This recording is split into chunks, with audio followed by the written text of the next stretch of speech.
16 nafar bola o'z qarindoshlari tomonidan zo'ravonlikka uchragan dahshatli uydan qutqarildi. Va bu bir qadim zamonda emas, shu bir necha kun oldin AQShda aniqlangan yangi jinoyat ishi. Bu Sayders oilasi.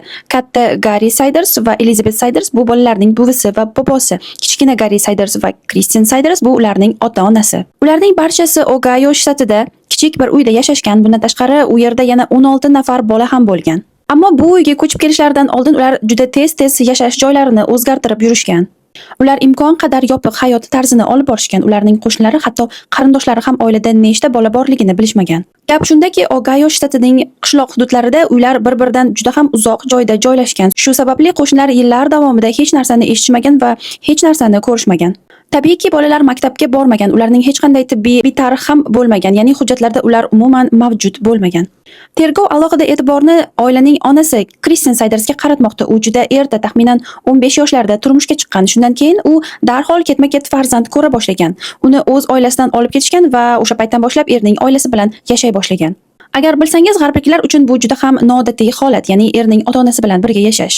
Shuning uchun Kristen nafaqat hozir bo'lgan voqeaning ishtirokchisi, balki o'zi ham qurbon bo'lishi mumkin degan taxminlar bor. U dunyodan butunlay ajratilgan holda erining ota-onasi to'liq nazorati ostida yashagan. Vaziyat juda shubhali bo'lishiga qaramay, Kristen bu holat bo'yicha hali hech qanday izoh bermagan. Xo'sh, politsiya u yerga qanday qilib kelib qoldi? Politsiya u yerga mutlaqo tasodifan kelgan.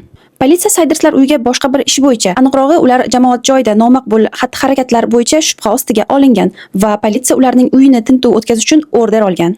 Tintuv vaqtida esa ular tasodifan 16 nafar bolani topib olishdi. Bolalarning barchasi bitta xonaga qamab qo'yilgan ekan. To'g'risini aytganda, bu juda ham achinarli holat. Kadrlar xuddi bir qo'rqinchli filmdan olingan kadrlarga o'xshaydi. Lekin aslida esa bu yaqindagina sodir bo'lgan jinoyatligi juda ham achinarli. Eng dahshatlisi shundaki, agar bu tasodif bo'lmaganida bolalar yana uzoq vaqt davomida shunday sharoitda qolib ketishi mumkin edi.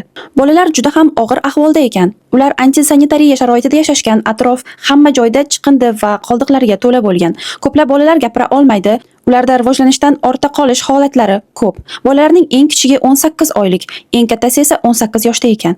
Tergov ma'lumotlariga ko'ra, eng katta qiz hatto o'z ismini ham yozib bera olmagan. Bir necha bola og'ir ahvolda bo'lgani uchun ularni vertolyotda evakuatsiya qilishga to'g'ri kelgan.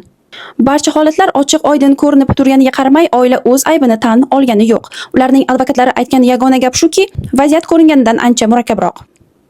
Hozirda tergov davom etmoqda. Nimaga bunaqa qilishgan? O'zi asli ular kasalmi, yo'qmi, bolalarning onasi bu ishda ishtirokchimi yoki jabrlanuvchi, buni hammasini tez orada bilib olsa kerak. Shu haqida yangiliklar va boshqa jinoyat hikoyalari uchun Sirli arxivni kuzatib boring.